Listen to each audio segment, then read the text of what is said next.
So we are the Microsoft Capstone Group. My name is Matthew Brock. I'm Jack Morris. I'm Zach Miller. Henry Brewster. And we've been working on a FarmBeats accelerator. So as a quick introduction, like I said before, we are working with Microsoft, who is, as you probably know, a large multinational technology company. They offer a multitude of different services and products in a variety of different industries. And specifically this semester, we've been working really closely with our sponsor, Dave Frostley, along with Microsoft employees Matt Schumacher, John Walker, and Nicole Hagen, as well as members of the Precision Ag Department here at NDSU. So what exactly is FarmBeats? So FarmBeats is a Microsoft platform that really focuses on the data aspect of farming. It has, or like the FarmBeats ecosystem is composed of different sensors, cameras, and drones, and all of these things connect to the Azure cloud where all of the data gets stored and can be accessed. And the general purpose of FarmBeats is to look at all this data and try and use it to improve farming. So you could look at like improving yields or lowering costs and things of that nature. So the general goal for this capstone was to create an accelerator for FarmBeats, and specifically with the ground sensors. And some of us were a little confused as to what that was right away, but in the end, we wanted to create an application that the Precision Ag Department here at NDSU could use. So that application will have a visualization of the FarmBeats data, and we want students and researchers to be able to use those visualizations to better improve farms. And one important goal is to document the entirety of the development process so that any future development after we're done with it could be made easier. And the big aspects of this project are, the first one was to create a web API. The web API is mainly used to grab data from the Azure storage tables and send it to Power BI in a format that we wanted. And then once Power BI gets that data, we wanted to create reports with that, which are the visualizations of the data. And putting those two things together, we wanted to create a web application which embeds those Power BI reports. And we wanted to make sure that that application is accessible on both desktop and mobile. And again, we really stressed the documentation of the entirety of the development process. And we have a stretch goal of looking more into artificial intelligence that can look through the data and try and find trends within it.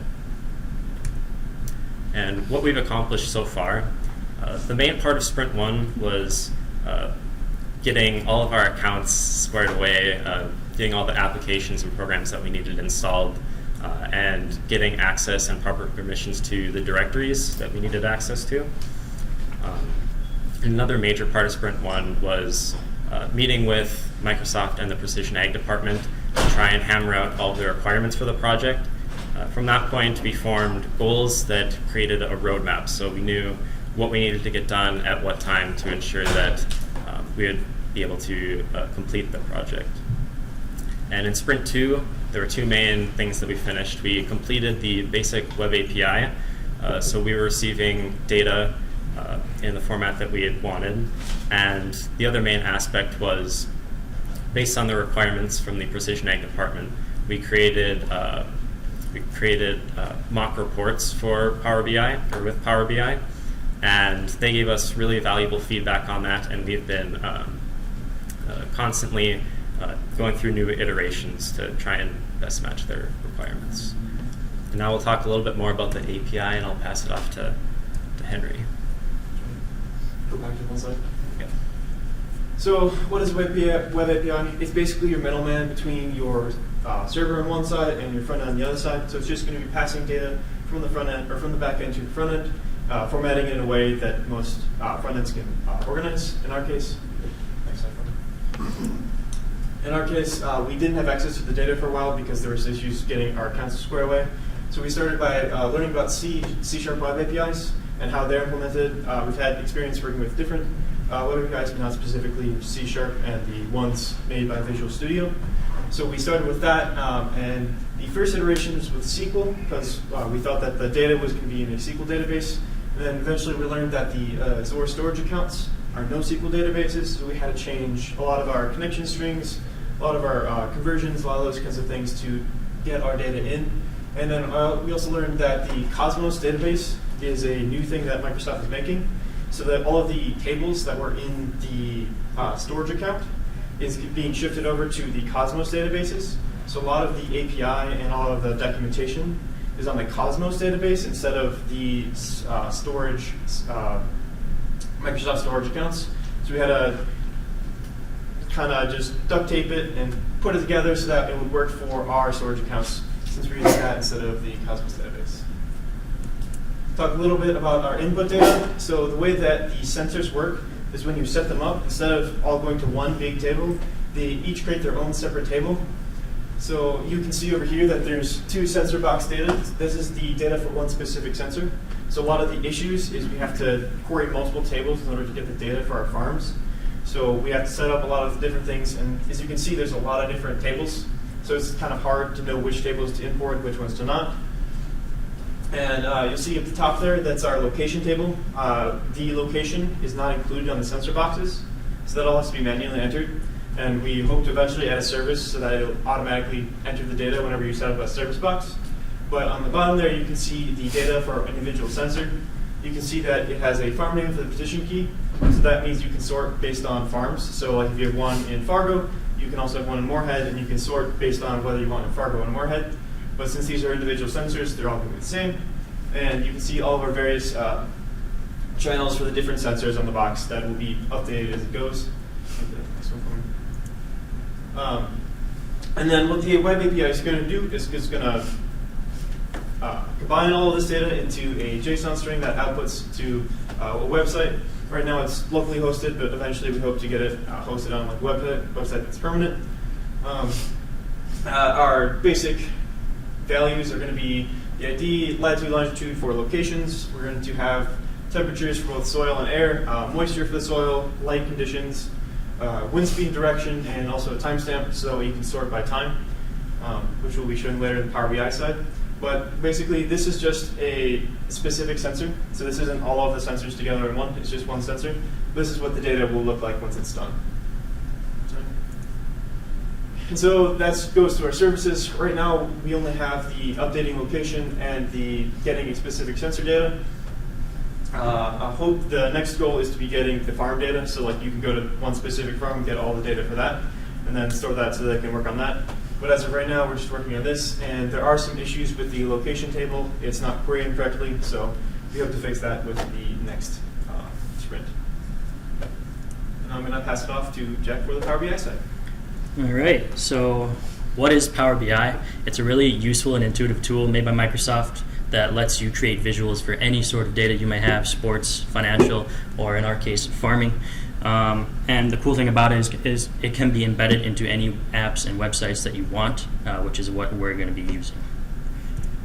So these are just some mock designs we've made.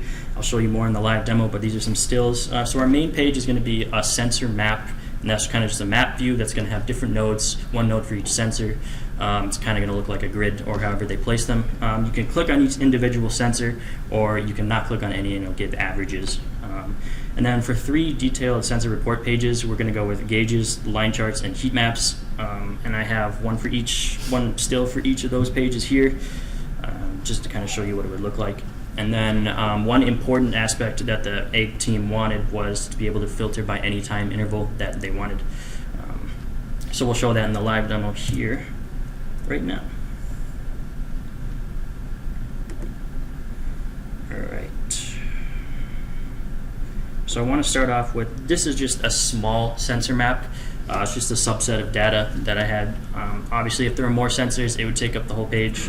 But for right now, I just had it as a proof of concept where right now these gauges and everything on the right are showing averages for all these sensors combined.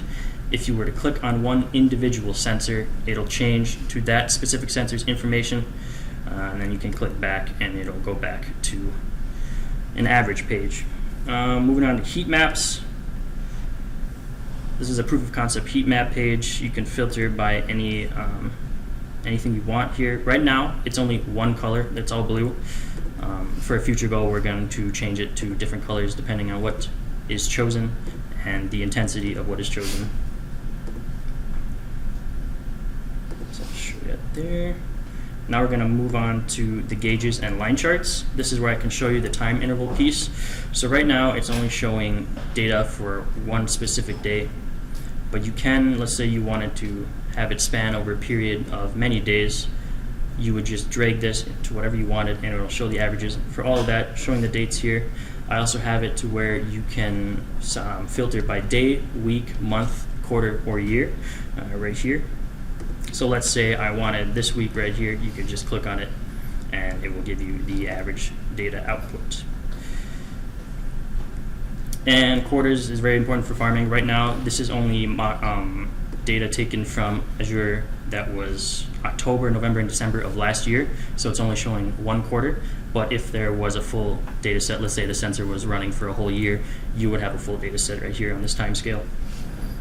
One cool feature that we implemented was the ability to keep the time interval saved going from different pages. So let's say I have week 45 selected here, and I go over to the line chart page. Week 45 is still selected, and it is showing data for that time interval on the line chart. And that will stay selected no matter what you choose. And then a cool feature is we have just little hover abilities to where if you hover any data, it'll display the time and date and the value. So that's just some Power BI mocks that we've been working on. I'm going to go back into the presentation here, and we're going to give it to Zach for some postmortem talk. I'll be going over the risks and issues and kind of just summing up the overall project. Right now we have a medium risk of trying to get the Power BI to work with the API data. As said before, we're just trying to work with stuff that's been given to us for now. A low risk would be getting the Power BI to work on a mobile app correctly, given that the mobile app is one of our stretch goals. That's kind of the reason why it would be a low risk. Some of the issues, closed issue that was resolved back in the stage 1 of our project was trying to get all of our accounts to not be restricted with any of our Power BI or Azure permissions. Right now, an open issue would be to try and get the coordinates to automatically populate when a sensor is set up. As of right now, if a sensor is set up, we have to manually find it, whether we use Google Maps, Google Earth, to actually manually put in that coordinate for the specific sensor.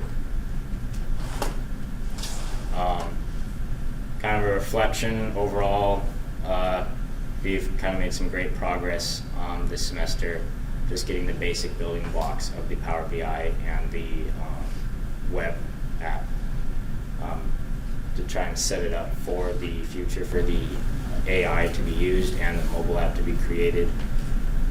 Things we'd be working on would be to try and divide the work a little bit more evenly, and to keep all team members updated. This has kind of been a little bit of a struggle here and there just because of work schedules. Sometimes someone's at work when the other 3 are able to meet, or vice versa.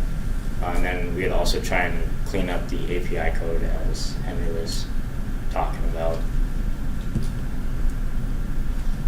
In the future, our sprint 3 would be to integrate the API output into the Power BI, and then we'd also try and embed the visuals into a working web app, and then we'll integrate a web app based on the feedback of Microsoft and the ag department.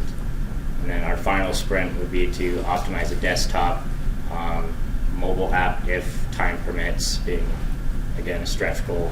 And then we'll also do some research on getting an AI to predict future trends. And then we'll finish it up with documenting the development process that we've gone through. Thank you. Any questions? Yeah.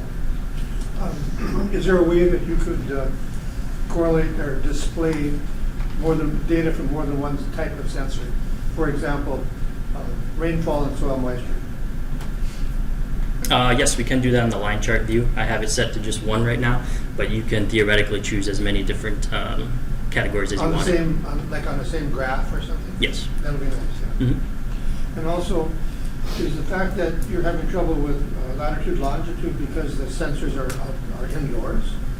No, it's because the sensors don't have GPS data on them, so they can't actually pick up the GPS data of. Oh, you have to the mark sensor. them. So you have to mark them with some kind of thing. So we're thinking like just on your device, you would get the longitude, latitude, and then hit a button, and then it would populate the table.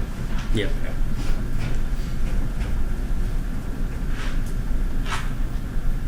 Any other questions?